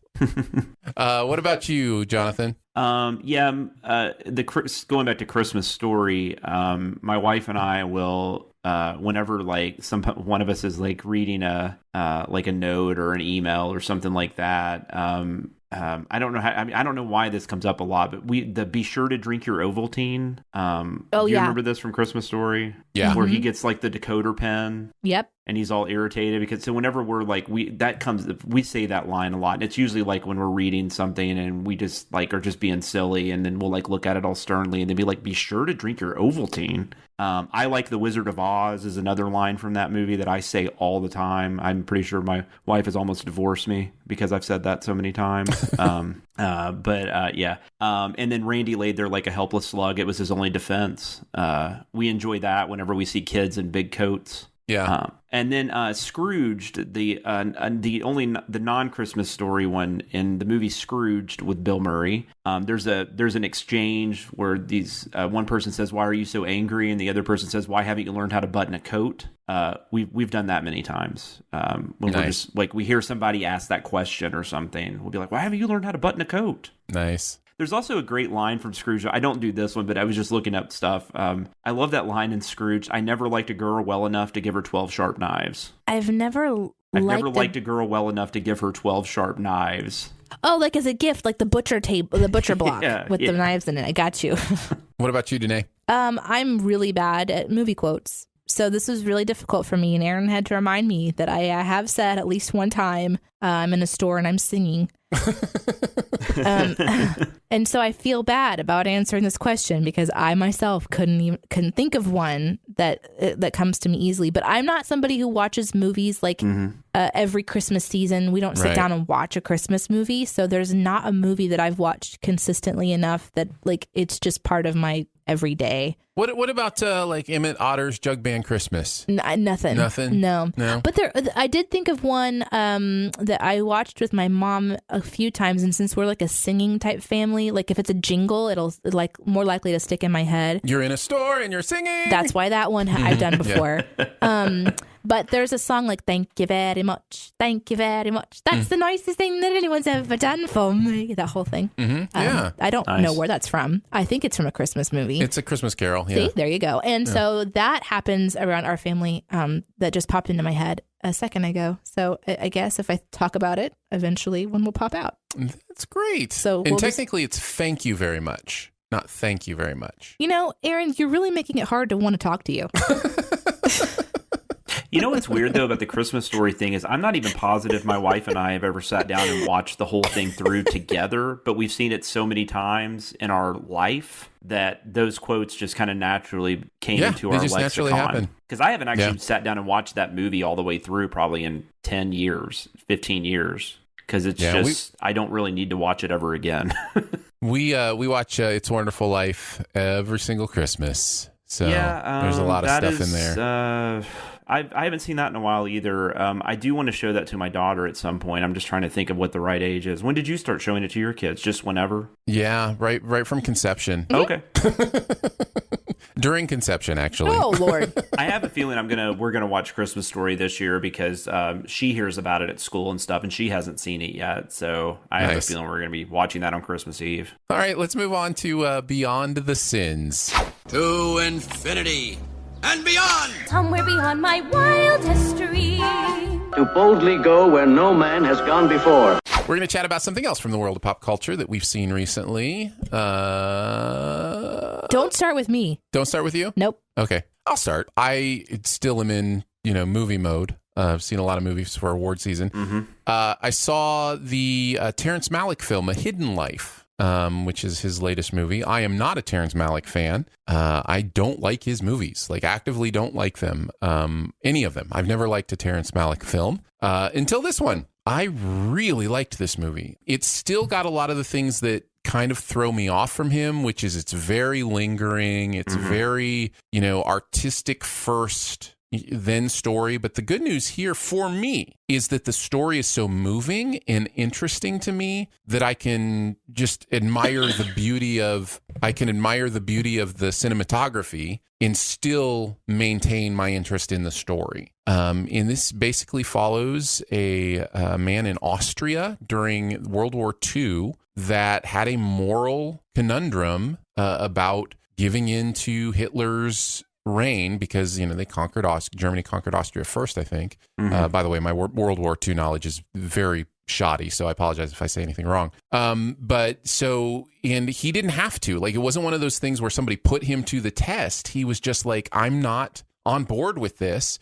And the story of, kind of what happened then, how it impacted his family, how it impacted his little town. It's based on the true story of this man. And it really challenged me as like, what would I do? I think I'm not that strong. I don't think I'm that strong to take that kind of stand when it doesn't even feel necessary, right? Like you just keep your mouth shut and it'll be okay eventually is kind of what you trick yourself into believing. And it really challenged me. And I want to be a stronger person, to be able to, speak up when I need to speak up. I've put myself in World War II era Germany in my brain before and like, how would I handle it? What would I do? And I've just never seen it portrayed this beautifully and this well. So I really appreciated the movie. Well, and that's called A Hidden Life. Yeah, I'm definitely looking forward to checking that out. Although I'm not a huge Malick fan, but I have liked a couple. In fact, Badlands is probably one of my all-time favorite movies. Interesting. But yeah, I haven't liked a single one of his. But like and then Thin Red Line, there's about an hour of that movie I really like.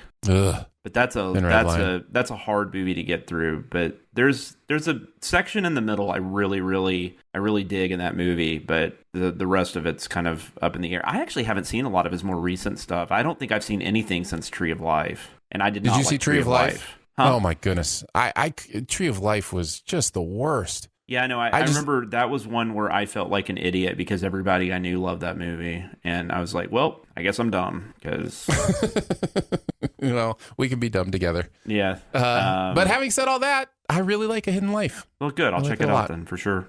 What about you, Jonathan? I'm actually going to because I did the Anna and the Apocalypse last week, which is kind of a offbeat type of, Christmas themed movie. So since we're still in the season, something I rewatched again this past weekend was this movie from 1978, and it's called The Silent Partner. Have either one of you heard of this? Nope. Okay, so I found out about this movie about 10 years ago, and I can't even remember who recommended it to me. It was probably a podcast or something, but I immediately, I know I was still subscribing to Netflix DVDs because that's where I got it from, I remember. And so it's been at least 10 years. But I watched it, and it was one of those situations where I loved it so much, I was irritated that I hadn't heard about it until then, because I was realizing, like, I could have been watching this for the last 25 years. But it's just this really, really, really good movie, and it's Elliot Gould plays a bank teller, and this is during the Christmas season. Elliot Gould plays a bank teller at a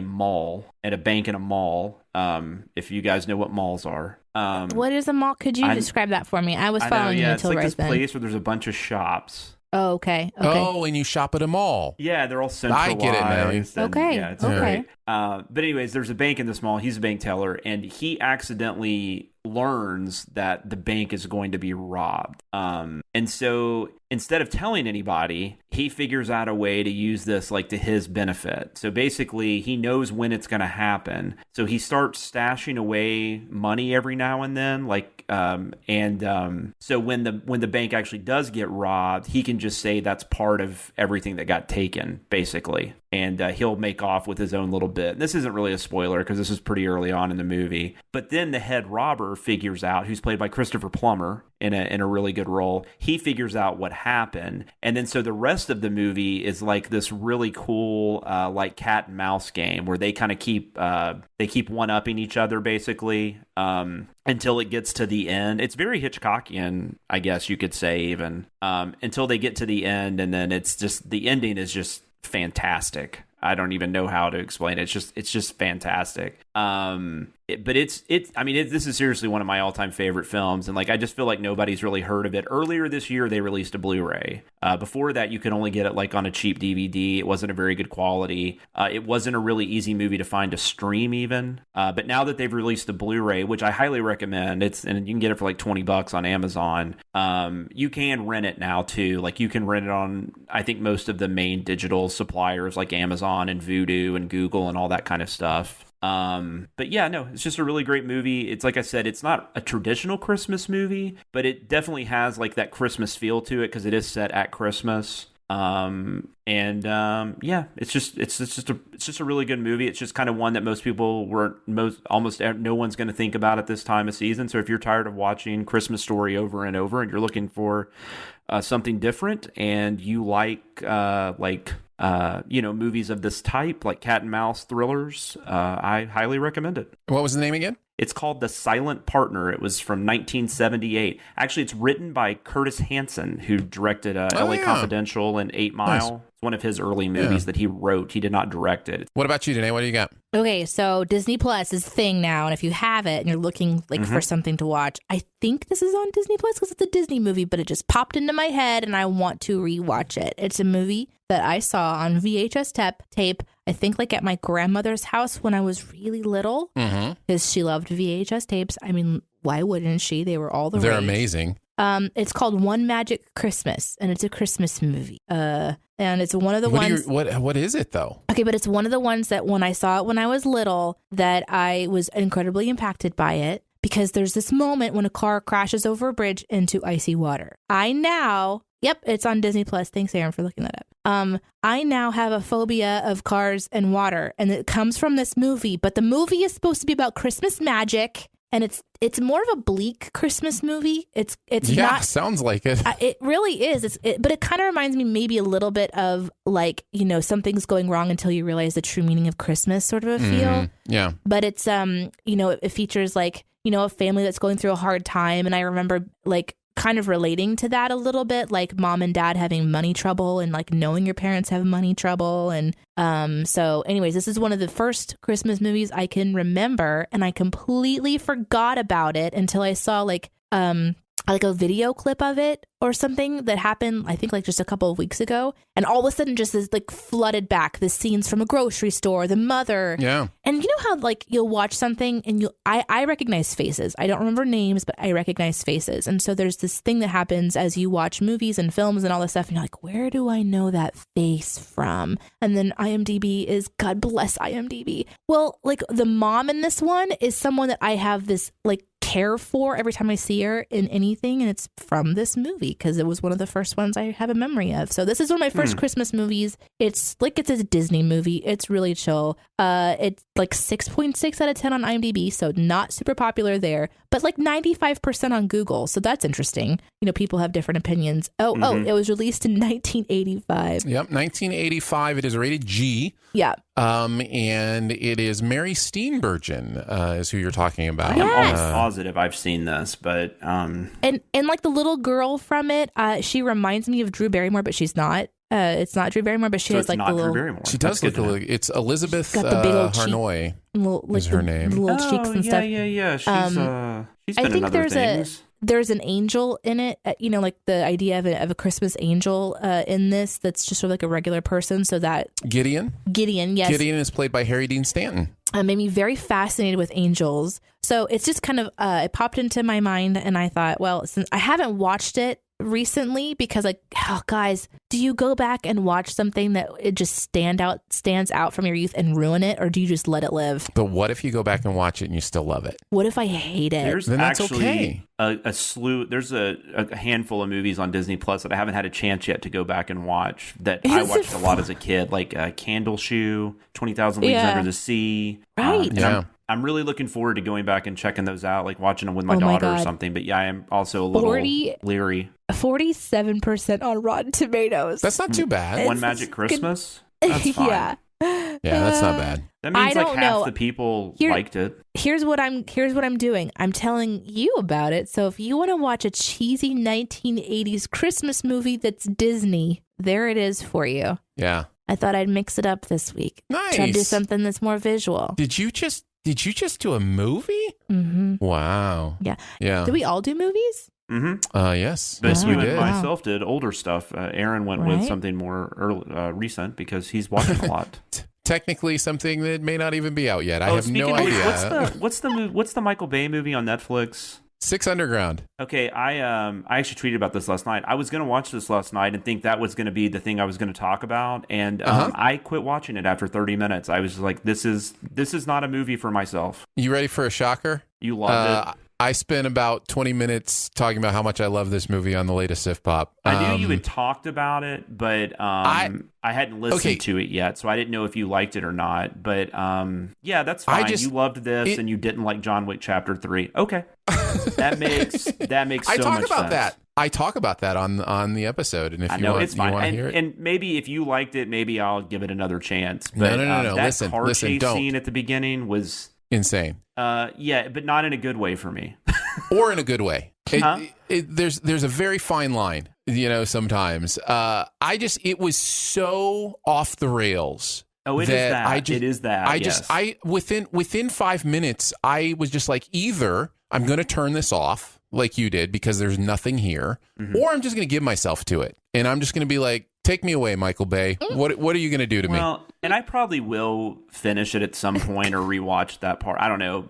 Last night I just was like, I'm not feeling this. And that is part of a problem with streaming because you can do that. But I rarely turn a movie off after I start it. Danae, why are you giggling so much? Take me away, Michael Bay. What are you going to do to me? I'm also not a huge Michael Bay fan. I don't know that you are. Me either. I liked The Rock okay. Maybe the first Transformers movie. Here's the other thing you need to know. I also just upgraded everything about my viewing experience. I upgraded my TV. I upgraded my sound system. Oh boy, did you ever. Dolby Atmos surround. I have, so like I watched it on that, and it is the kind of movie that benefits from that because it makes it even bigger and crazier. And so I think that was part of it too. Oh, I'm sure. And like I said, I'll probably give it another chance, especially if you loved it. I mean, that's always intriguing to me. Don't say that.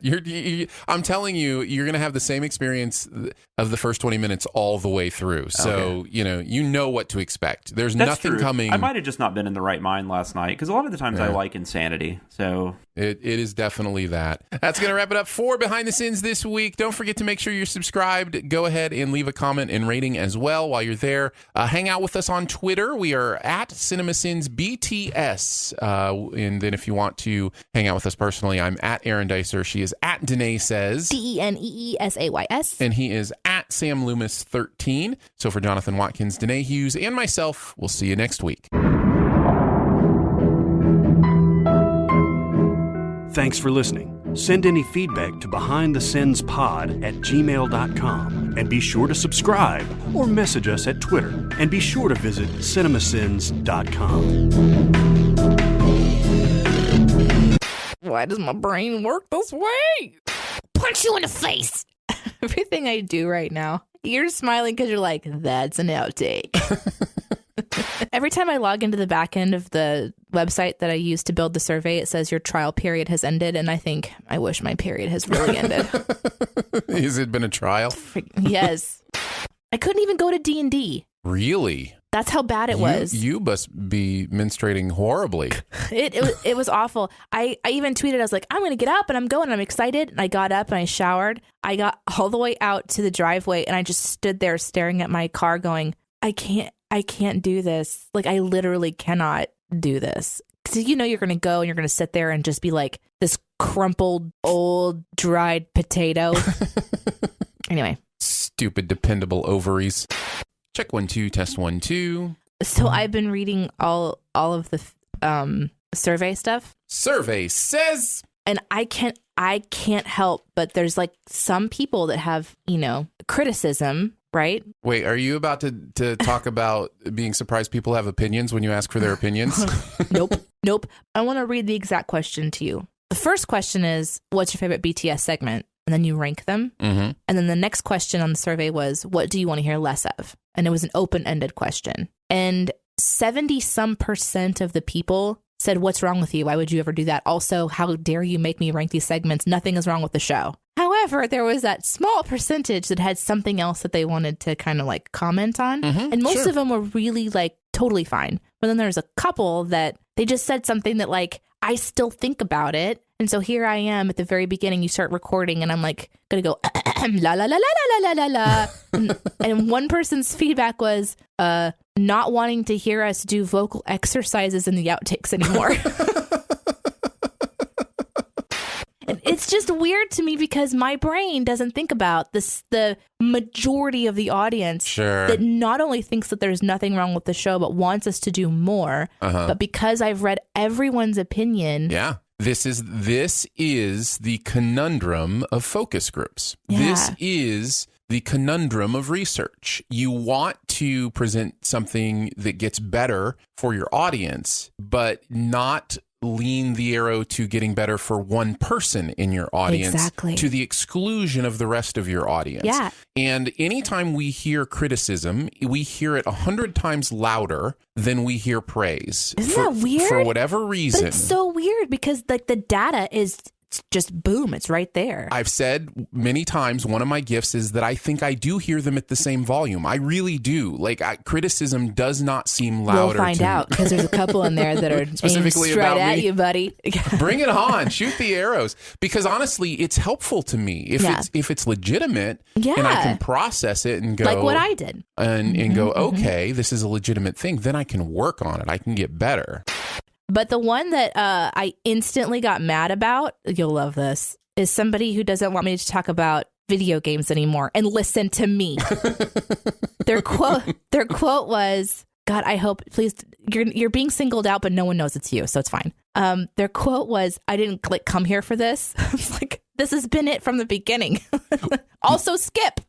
Right. And I've heard people saying, thank you for the timestamps. It allows me to go to the places in the podcast I love. I love that. That's great. Skip is fine. Yeah, skip is great. Skip what you need to skip. And then, but I got so defensive about that. I'm like, I am not stopping talking about what I love. Thank you very much. And also online, people do love my suggestions. Well, and here's the other part of it. Once you are honest about the feedback publicly, then you will get all the positive reinforcement you want. Oh, yeah, that's true. Whatever you want to be true then becomes true because because people love you they want you to be happy. And I know, and you're talking directly to me here because there were several that just was like, just let Danae do the show.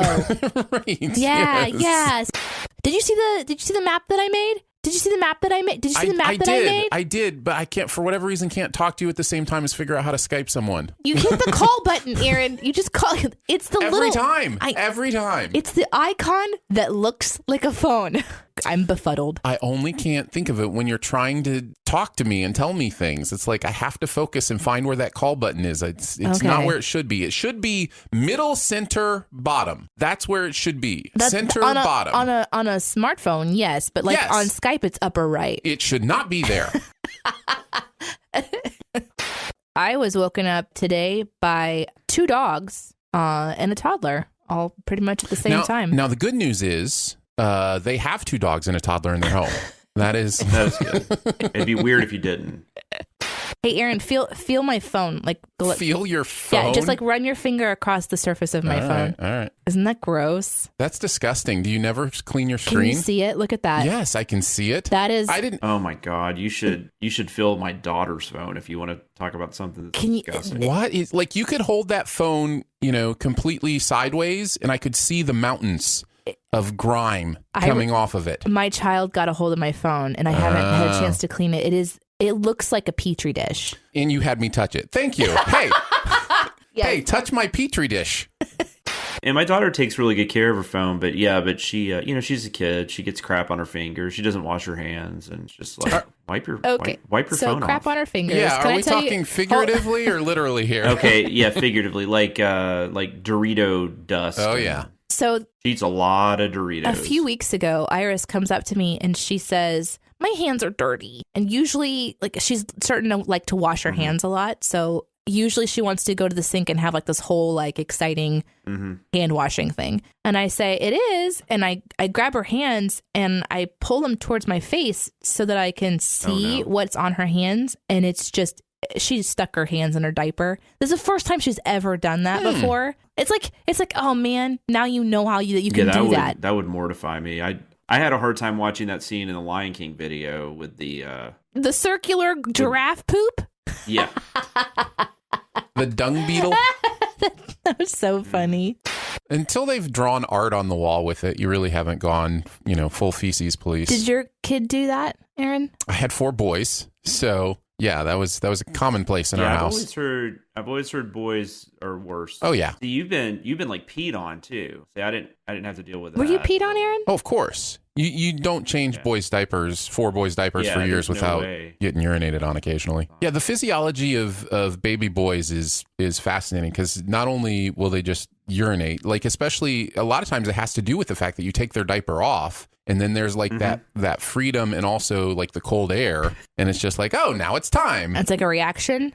Yeah. That's interesting. But their bodies are also reacting, let's just say erectally. Oh. Not rectally. Nope.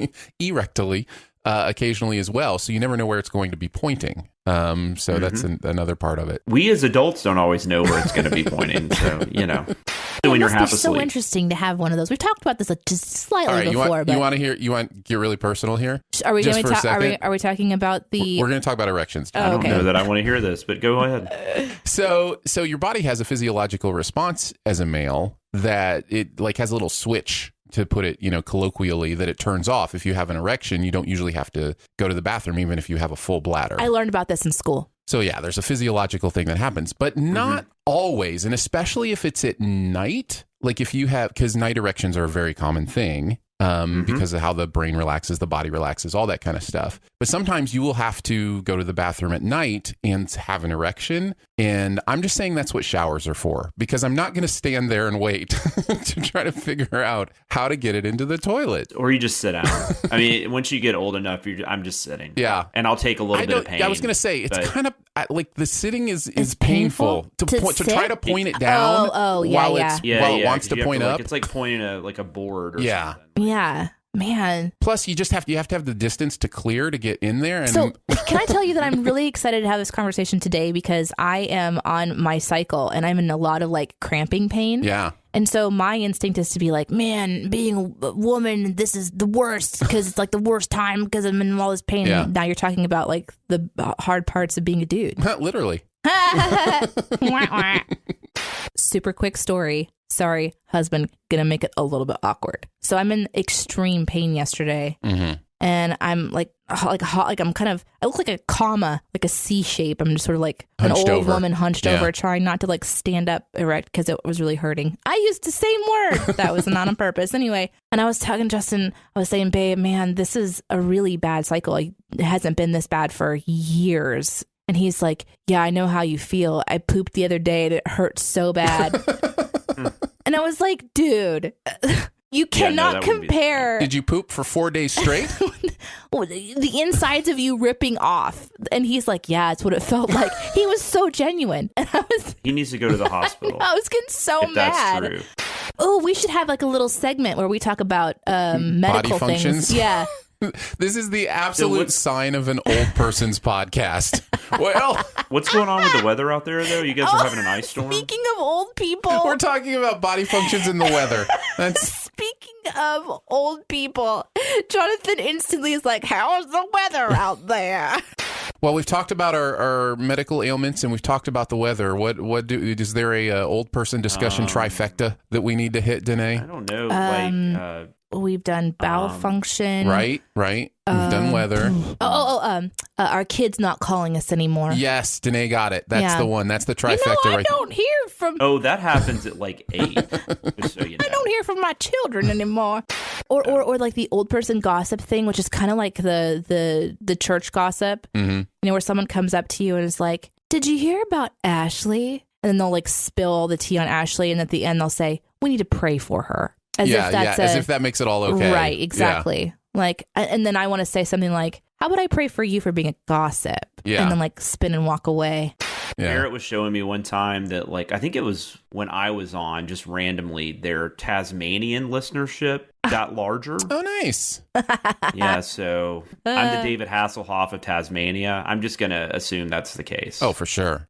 So it's kind of cool to just look at the map and see where our folks are. There's lots of them in Canada. Yeah. I don't know if you want to go to Alberta, but I mean, it looks real cold. I know we don't want to be cold. So we can go to Sao Paulo, maybe. We don't have that. Maybe warm there. Brazil? Or in Cape Town. We could go there. Or, of course, Australia, Melbourne. We can go there. Yeah. If we go to Brazil, I want to get some of the wax they sell there. I've heard that wax there is really good. What wax? The Brazilian wax. Oh. Is... How did